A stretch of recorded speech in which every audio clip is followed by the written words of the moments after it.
ذكر وموعظة ونور فيه شفاء للصدور وشفيعنا يوم النشور نحمدہ ونصلی ونسلم علی رسولہ الکریم اما بعد 19واں سپارہ شروع ہوتا ہے۔ شروع کے اندر مشرکین کے بیجا اعتراضات کا ذکر ہے کہ وہ کہا کرتے تھے کہ فرشتے ہمارے پاس آئیں ملاقات کے لیے ہیں، یا یہ کہ ہم اپنے رب کھلے آنکھوں دیکھ لیں۔ تو اللہ تعالیٰ نے فرمایا لقد استکبروا فی انفسہم، حقیقت یہ کہ ان کے دلوں میں تکبر ہے اور یہ بڑے سرکش ہیں، یہ اتنے بڑے ہو گئے کہ ہم نے اپنے پیغمبر کو بھیجا، قرآن جیسا معجزہ دیا، اس پر ان کو یقین نہیں آ رہا، اور یہ چاہتے ہیں کہ اللہ تعالیٰ خود آ کے ان کو سمجھائے، اور جو ہے فرشتے خود ان کو آ کے سمجھائیں۔ قرآن کہتا ہے کہ فرشتوں کو پھر تم اس دن دیکھو گے، وہ دن تمہارے لیے خوشخبری کے لیے نہیں ہوگا، بلکہ وہ قیامت کا دن ہوگا جس دن فرشتے تمہیں پکڑ کے زنجیروں میں جکڑ کے جو ہے جہنم میں دھکیلیں گے۔ اور فرمایا کہ الملک یومئذ الحق للرحمن، اس دن جو ہے بادشاہت ایک جو ہے رحمان کی ہوگی۔ وکان یوما علی الکافرین عسیرا، اور یہ دن کافروں پر جو ہے وہ بڑا سخت ہوگا۔ آگے فرمایا وَيَوْمَ يَعَضُّ الظَّالِمُ عَلَىٰ يَدِهِ، قیامت کے دن ظالم جو ہے وہ اپنا ہاتھ چبا جائے گا افسوس کے مارے، پچھتاوے کے مارے، اور کہے گا کاش کہ میں فلانے کو دوست نہ بناتا، کاش کہ میں رسول کی بات مان لیتا۔ عبداللہ بن ابی معیط یہ ایک شخص تھا، یہ دین اسلام کے قریب آنے لگا، لیکن اس کا دوست ابی بن خلف اس نے اس کو منع کیا اور یہ رک گیا، پھر دونوں کا جو ہے کفر پہ خاتمہ ہوا، دونوں مارے گئے۔ اس پر یہ آیت نازل ہوئی کہ اللہ فرماتے ہیں کہ اب یہ قیامت کے دن کہے گا کاش کہ میں اس کو دوست نہ بناتا اور رسول کی بات مان لیتا، تو آج جہنم میں نہ جل رہا ہوتا۔ اس سے پتہ چلا کہ بری صحبت کا انجام برا ہوتا ہے، اور جو ہے بعض بری صحبت جو ہے وہ انسان کو ایمان سے بھی محروم کر دیتی ہے۔ اچھی صحبت کے اثرات اچھے ہوتے ہیں، ہمیں اچھے ماحول میں رہنا چاہیے، اچھے لوگوں کی صحبت اختیار کرنی چاہیے تاکہ ان کے اخلاق اور اعمال جو ہے وہ ہمارے اوپر اثر انداز ہوں۔ آگے جو ہے کفار کا ایک اعتراض نقل کیا ہے کہ خاص طور پر یہود کہا کرتے جس طرح تورات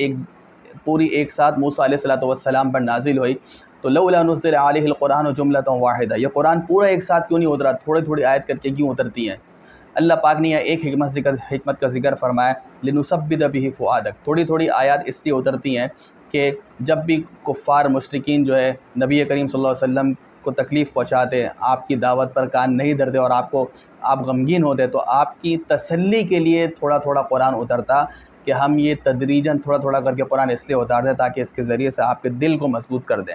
اس کے علاوہ بھی بے شمار حکمت، ایک واضح حکمت یہ ہے کہ تھوڑا تھوڑا قرآن اتر رہا تھا تو یاد کرنا بھی آسان تھا، سمجھنا بھی آسان تھا، اور اس کی تعلیمات کو اپنانا بھی آسان تھا۔ اگر ایک دم سارا قرآن آ جاتا تو آپ مجھے بتائیں اتنے سارے احکام پر ایک دم عمل کرنا یہ مشکل ہو جاتا۔ اسی وجہ سے آپ اس کی مثال میں یہ دوں کہ شراب جو ہے وہ بہت عام تھی اس دور میں، لیکن اللہ پاک نے جو ہے صحابہ کرام کی اتنی رعایت کی، ایمان والوں کی اتنی رعایت کی کہ شراب کی حرمت یکدم نہیں آئی۔ پہلے اس کے نقصانات بیان کیے گئے، پھر کہا کہ شراب کی حالت میں نماز کے قریب مت آؤ، پھر اس کے بعد جو ہے اس کی حرمت آئی۔ آگے اللہ تعالیٰ نے اپنی قدرت کا اظہار فرمایا کہ اللہ ہی وہ ذات ہے جو کہ سایوں کو پھیلاتا ہے۔ دیکھیں اللہ تعالیٰ کا کتنا خوبصورت نظام ہے، ایسا نہیں ہے کہ 24 گھنٹے جو سورج کی دھوپ ہے، تپش ہے، اور ایسا بھی نہیں ہے کہ 24 گھنٹے سایہ ہے، بلکہ آپ صبح صادق ہوتی ہے تو اس وقت سایہ ہی سایہ ہوتا، پھر جیسے ہی سورج نکلتا ہے تو سایہ سمٹنے لگتا ہے، یہاں تک کہ سورج جب بالکل درمیان میں اوپر آ جاتا ہے تو پھر سایہ غائب ہو جاتا ہے، پھر آہستہ آہستہ سورج ڈھلنے لگتا ہے تو سایہ بڑھنے لگتا ہے۔ اگر صرف سایہ ہی رہتا یا صرف جو ہے دھوپ ہی رہتی تو بہت ساری چیزوں کے فوائد سے ہم محروم ہو جاتے، بہت سارے کام ہمارے اٹک جاتے، ان میں خلل آتا۔ تو اللہ نے نظام چلایا ہے کہ سایہ جو ہے وہ بھی ہمیں دیا، اور اللہ پاک نے جو ہے دھوپ بھی ہمیں دی۔ آگے جو ہے عباد الرحمن کا ذکر ہے، اللہ نے فرمایا رحمان کے بندے تو وہ ہے، ان کی صفات کا تذکرہ فرمایا، سبھی اللہ کے بندے، لیکن یوں ہے جس طرح باپ کہتا ہے کہ بھائی بچے تو میرے سارے، لیکن حقیقت میں یہ میرا بیٹا ہے کیونکہ یہ میرا تابعدار ہے، میرا فرما بردار ہے، یہی اندازہ اللہ نے فرمایا رحمان کے بندے تو وہ ہیں جو زمین پر عاجزی کے ساتھ چلتے ہیں۔ وَإِذَا خَاطَبَهُمُ الْجَاهِلُونَ قَالُوا سَلَامًا، جب جاہل ان سے مخاطب ہوتے ہیں تو وہ سلامتی کی بات کر کے ان سے کنارہ کشی اختیار کر لیتے ہیں۔ جاہل لوگوں سے بحث و مباحثہ نہیں کرنا چاہیے۔ آج کل سوشل میڈیا کا دور ہے، اور جو ہے جب اگر کوئی دیکھیں کوئی چیز سمجھنا چاہ رہا ہے، کوئی شکوک و شبہات میں مبتلا ہے سامنے والا، پھر تو اس کو دلائل دیے جائیں تاکہ اس کو شکوک و شبہات دور ہو جائے. لیکن اگر وہ عناد ہے، ضدی ہے، ہٹ درمی ہے اس کے اندر، تو پھر 100 دلائل بھی دے دیے جائیں تو بیکار ہے. اس لیے پھر قرآن نے کہا کہ جاہلوں سے، نواقفوں سے بحث مت کرو، بلکہ ان سے ان کو سلام کہہ کے کنارہ کش ہو جاؤ. والذین یبیتون لربہم، وہ اپنے رب کے سامنے رات گزارتے ہیں، کبھی سجدے کی حالت میں، کبھی قیام کی حالت میں، اور یہ دعا مانگتے ہیں اللہ ہم سے جہنم کے عذاب کو دور کر دے. ان عذاب کان غرام، یقیناً جہنم کا جو عذاب ہے وہ بڑا سخت ہے. اور وہ جو جب خرچ کرتے ہیں تو نہ فضول خرچی کرتے ہیں، نہ بخل سے کام لیتے ہیں، بلکہ اعتدال کے ساتھ خرچ کرتے ہیں. وہ اللہ کے سوا کسی کو بھی نہیں پکارتے، کسی کا ناحق قتل نہیں کرتے، زنا اور بدکاری کے قریب نہیں جاتے. اور ایک صفت یہ بیان فرمائی، والذین لا یشهدون الزور، کسی کے حق میں جھوٹی گواہی نہیں دیتے، ہمیشہ سچ بولتے ہیں، سچی گواہی دیتے ہیں. وَإِذَا مَرُّوا بِاللَّغْوِ مَرُّوا كِرَامًا، جب کسی ایسی مجلس کے سامنے سے ان کا سامنا ہوتا ہے جو گناہ کی مجلس ہو، جس میں کوئی غیر شرعی کام ہو رہا ہو، تو اس میں نہ داخل ہوتے ہیں نہ کھڑے ہوتے ہیں، بلکہ سامنے سے گزر جاتے ہیں عزت کے ساتھ. والذین اذا ذکروا بآیات ربہم، جب آپ کے رب کی آیات کے ذریعے سے ان کو نصیحت کی جاتی ہے تو اس پر اندھے اور بہرے بن کر نہیں رہتے. اس سے پتہ یہ چلا جب قرآن و حدیث کی بات ہو رہی ہو، دین کی بات ہو رہی ہو، تو توجہ سے سننا، عمل کی نیت سے سننا، یہی ایمان والوں کی نشانی. اور یہ ہے کہ بس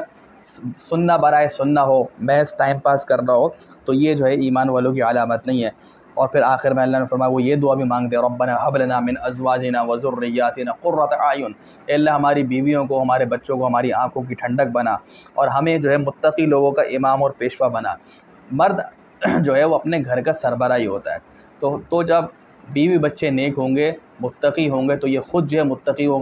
متقی پرہیزگاروں کا سربراہ بن جائے گا. اولا فرمایا جس کے اندر یہ صفات ہوں گی تو اللہ پاک نے جو ہے خوشخبری سنا دی، ایسے لوگوں کو ان کے صبر کے بدلے میں جو جنت کے بالا خانے عطا فرمائیں گے، اور وہاں ان کے لیے جو ہے ان کا استقبال ہوگا سلام کے ساتھ. آگے سورہ شعراء شروع ہوتی ہے. اس صورت میں کئی انبیاء کرام کے قصے ہیں. پہلے حضرت موسیٰ علیہ السلام کا تذکرہ آیا کہ انہوں نے جو ہے فرعون کو کس طرح دعوت دی. فرعون کو کہا کہ اس رب پر ایمان لو جو رب العالمین ہے، تمام جہانوں کا پالنے والا ہے. تو فرعون نے تنزیہ کہا وما رب العالمین، کون ہے بھائی رب العالمین؟ موسیٰ علیہ السلام نے فرمایا رب السماوات والارض، جو آسمان اور زمین کا رب ہے. فرعون نے درباریوں کو کہا لمن حولہ الا تستمعون، ارے بھائی سنتے ہو یہ کیا کہہ رہا ہے؟ یعنی کہ موسیٰ علیہ السلام کی دعوت کو دبانا چاہ رہا تھا، بات کا رخ دوسری طرف لے جانا چاہ رہا تھا، لیکن موسیٰ علیہ السلام اس سے متاثر ہوئے، مسلسل اللہ کی دعوت اللہ کی طرف بلاتے رہے. اور آپ نے فرمایا رب المشرق والمغرب وما بینہما، مشرق کا بھی رب ہے، مغرب کا رب ہے، ان کے درمیان جتنے چیزیں ہیں، جتنے سیارے ہیں، ان کو بھی پالنے والا ہے. فرعون نے پھر جو ہے بات کو پلٹا اور کہا کہ یہ تو جو ہے مجنون ہو چکے ہیں. اور پھر فرعون نے کہا کوئی نشانی دکھاؤ. موسیٰ علیہ السلام نے 2 معجزے دکھا دیے، ایک لاٹھی کو زمین پر مارا تو وہ اژدھا، اور جو ہے ہاتھ بغل میں لے کے جاتے تو وہ سورج کی طرح چمکتا ہوتا. اس کے بعد وہ پورا واقعہ کئی سپاروں میں آ چکا، بیان ہو چکا کہ آخر میں جادوگر بھی ایمان لے کر آ گئے. اب آخر میں یہ ایک اضافہ ہے یہاں پر کہ موسیٰ علیہ السلام جب بنی اسرائیل کو فرعون کی غلامی سے لے کر جو ہے فلسطین کی طرف جا رہے تھے، تو فرعون اور اس کے لوگوں نے موسیٰ علیہ السلام اور بنی اسرائیل کا پیچھا کیا. تو آگے سمندر، پیچھے فرعون کا لشکر. تو بنی اسرائیل نے کہا انا لمدرکون، اے موسیٰ ہم تو مارے گئے، ہم تو پکڑے گئے، اب کیا ہوگا؟ موسیٰ علیہ السلام نے عجیب جملہ کہا کلا، ہرگز نہیں، ان معی ربی، میرا رب میرے ساتھ ہے، سیہدین، وہ راستہ نکالے گا. اور اللہ پاک نے پھر فرمایا کہ اپنی لاٹھی جو ہے سمندر پر مارو، اور جو ہے 12 راستے ہو گئے، پورے 12 قبیلے جو ہے وہ پار ہو گئے. اس سے پتہ چلا مصیبت اور تکالیف کے وقت جس کا جتنا یقین جو ہے وہ اللہ سبحانہ و تعالیٰ پر ہوگا، اتنا اللہ پاک اس کی مدد و نصرت فرمائیں گے اور اس کو دلی سکون اور اطمینان نصیب فرمائیں گے. آگے حضرت ابراہیم علیہ السلام نے اپنی قوم کو جو بت پرست تھی آسان فہم انداز میں سمجھا دیا کہ ایسے بتوں کو پکار دو جو سن بھی نہیں سکتے، لا ينفعونکم ولا، نہ تمہیں نفع دے سکتے ہیں، او ينفعونکم او یضرون، تمہیں نفع دے سکتے ہیں نہ نقصان دے سکتے ہیں، پھر کیوں پکارتے ہو؟ دیکھیں اس سے پتہ چلا کہ جو مبلغین ہیں، دعوت کا کام کرنے والے ہیں، ویسے تو پوری امت کی ذمہ داری یہی ہے، ان کے لیے ہدایات ہیں کہ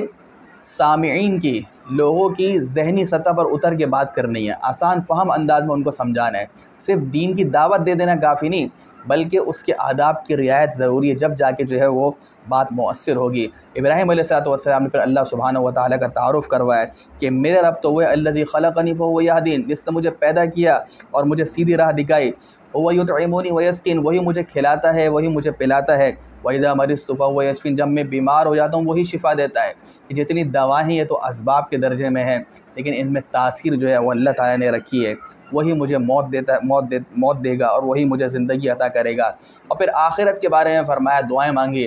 میں امید لگاتا ہوں کہ اللہ جو ہے قیامت کے دن میری خطاؤں کو بخش دے گا۔ رب هب لی حکما، اللہ مجھے حکمت عطا فر اور نیک لوگوں میں مجھے شامل فرما، اور میرا ذکر خیر بعد والے لوگوں کی زبان پہ بھی جاری فرما۔ ولا تخزنی یوم یبعثون، ابراہیم علیہ السلام جلیل القدر جیسے پیغمبر کو آخرت کا خوف ہے، اے اللہ مجھے اس دن رسوا مت کرنا جس دن آپ جو ہے، جس دن نہ کسی کا مال کام آئے گا نہ بچے کام آئیں گے، اور مگر یہ کہ جو قلب سلیم کے ساتھ آئے گا۔ آگے جو ہے اللہ تعالیٰ نے نوح علیہ السلام کا قصہ نقل کیا ہے۔ قوم نے کہا کہ آپ کے جو متبعین ہیں، آپ کے ماننے والے جو ہیں ارذلون، وہ معاشرے کا نچلا طبقہ ہے، ان کے پاس تو مال و دولت ہی نہیں ہے۔ یہ بات ذہن میں رکھیں کہ انبیاء کرام علیہ السلام پر جو ابتدائی لوگ ایمان لاتے ہیں وہ عام طور پر جو ہے مڈل کلاس طبقہ ہوتا ہے، لوور کلاس طبقہ ہوتا ہے، اور اکثر جو ہے مالداروں کے اوپر جو ہے اپنے پیسے کا، اپنی جائیداد کا گھمنڈ ان کو جو ہے حق سے روک دیتا ہے۔ تو نوح علیہ السلام نے فرمایا وما انا بطارد المؤمنین، یہ ایمان والے ہیں، چاہے ان کی مال و دولت کے اعتبار سے کم ہو، میں ان کو کبھی بھی نہیں دھتکاروں گا۔ اس کے بعد اللہ تعالیٰ نے جو ہے نوح علیہ السلام اور ایمان والوں کو نجات دی، اور جو ہے ان قوم نوح کے اوپر جو ہے وہ طوفان کا عذاب آیا، وہ غرق ہو گئے۔ آگے ہود علیہ السلام کا قصہ ہے اسی طریقے سے۔ پھر اس کے بعد آخر میں جو ہے حضرت شعیب علیہ السلام کا قصہ ہے، جن کو اللہ پاک نے جو ہے باغات سے نوازا تھا، اور یہ کاروباری لوگ تھے، لیکن ان پر جو عذاب آیا تو ایک بنیادی وجہ قرآن نے یہ بیان فرمائی، ناپ تول کی کمی میں مبتلا تھے۔ معاملات کی اتنی اہمیت ہے کہ ناپ تول کی کمی اور دوسروں کو حق مارنا، اس پر قوم شعیب جو ہے وہ ہلاک کی گئی۔ اس لیے معاملات کا دین زندہ کرنا بھی ضروری ہے۔ سارے واقعات کے بعد سورہ شعراء کے آخر رکوع میں اللہ فرماتے ہیں وَإِنَّهُ لَتَنزِيلُ رَبِّ الْعَالَمِينَ، قرآن کریم کا خوبصورت تعارف فرمایا کہ رب العالمین کی طرف سے اتارا ہوا کلام ہے۔ نزل بہ الروح الامین، جبریل امین اس کو لے کر آتے ہیں، علی قلبک، اے نبی آپ کے دل پر یہ اترا ہے۔ قرآن کہتا ہے کہ اگر اس قرآن کو پہاڑ پر بھی اتارتے وہ بھی ریزہ ریزہ ہو جاتا ہے، لیکن نبی کا دل اللہ پاک نے اتنا مضبوط بنایا، اتنا نورانی بنایا کہ قرآن جو ہے اس پہ اتر گیا۔ البتہ جب جو ہے وہی نازل ہوتی اور قرآن کریم اترتا تو نبی کریم صلی اللہ علیہ وسلم پر بھی جو ہے اس کی عظمت کا ایک بوجھ ہوتا، اور وہ آپ کی شخصیت پر متاثر ہوتا، آپ بڑی مشقت برداشت کرتے۔ حضرت عائشہ رضی اللہ عنہ فرماتی سخت سردی کے موسم میں بھی جب وہی آتی تو آپ کی پیشانی مبارک سے جو ہے وہ پسینہ ٹپک رہا ہوتا۔ آپ کسی اونٹنی پر ہوتی اور وہی کا سلسلہ شروع ہو جاتا تو اونٹنی اس کا بوجھ سے چل نہیں سکتی تھی، وہ اپنی جگہ بیٹھ جاتی۔ ایک مرتبہ حضرت زید بن ثابت رضی اللہ تعالیٰ عنہ کی ران پر آپ نے ران رکھی ہوئی تھی، وہ فرماتے ہیں کہ جیسے وہی کا نزول ہوا تو مجھے ایسا لگا کہ جیسے میری ران کے جو ہے وہ ٹکڑے ہو جائیں گے۔ آگے اللہ پاک نے فرمایا کہ شعراء عام طور پہ تخیلاتی باتیں کرتے ہیں، اور جو ہے ان کی جو پیروی کرتے ہیں وہ عام طور پہ گمراہ لوگ کرتے ہیں، اس لیے شاعر بننا کوئی یہ پسندیدہ عمل نہیں ہے۔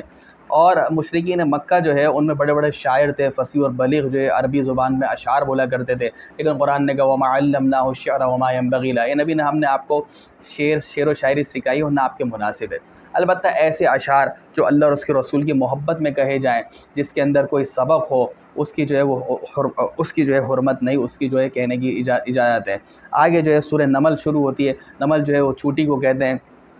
اس میں جو ہے حضرت موسیٰ علیہ السلام کا تذکرہ ہے۔ اس کے بعد حضرت سلیمان علیہ السلام کا تذکرہ ہے کہ اللہ فرماتے ہیں کہ اللہ تعالیٰ نے ان کو جو ہے جنات پر حکومت عطا فرمائی تھی، اسی طریقے سے پرندوں کی اور جانوروں کی وہ بولی سمجھتے تھے۔ ایک مرتبہ چونٹیوں کی وادی کے قریب گئے تو ایک چونٹی دوسری چونٹیوں سے کہہ رہی تھی کہ اپنے بلوں میں داخل ہو جاؤ، ایسا نہ ہو کہ سلیمان اور اس کا لشکر تمہیں رون دے۔ سلیمان علیہ السلام نے جب چونٹی کی یہ گفتگو سنی تو فتبسم ضاحکا من قولها، اس کی بات سنتے سلیمان علیہ السلام مسکرانے لگے اور اللہ پاک کا شکر ادا کیا کہ اللہ مجھے شکر کی توفیق دے کہ آپ نے مجھ پر اتنا انعام کیا، مجھے نبوت عطا فرمائی، سلطنت دی، اور جانوروں کی پرندوں کی تک کی بولی میں سمجھتا ہوں۔ اس سے پتہ یہ چلا کہ جب اللہ پاک کسی کے اوپر ظاہری اور باطنی نعمتوں کی فراوانی کرتے ہیں، اس کو نوازتے ہیں، تو چاہتے ہیں کہ پھر اس کا شکر بھی بڑھ جائے۔ اس لیے جتنی بھی نعمت آئے تو ہمیں شکر بڑھا دینا چاہیے، اور شکر یہی کہ اس نعمت کو جو ہے جائز کاموں میں استعمال کریں اور اللہ کی عبادت اور اطاعت کے اندر لگائیں۔ آگے ملکہ بلقیس کا قصہ ہے کہ ہدہد ایک پرندہ تھا، سلیمان علیہ السلام نے دیکھا کہ وہ غائب ہے، اس نے آ کے بتایا کہ میں نے جو ہے یمن کے علاقے میں ایک قوم سبا ہے، اس پر ایک ملکہ کو حکومت کرتے ہوئے دیکھا جس کا نام بلقیس آتا ہے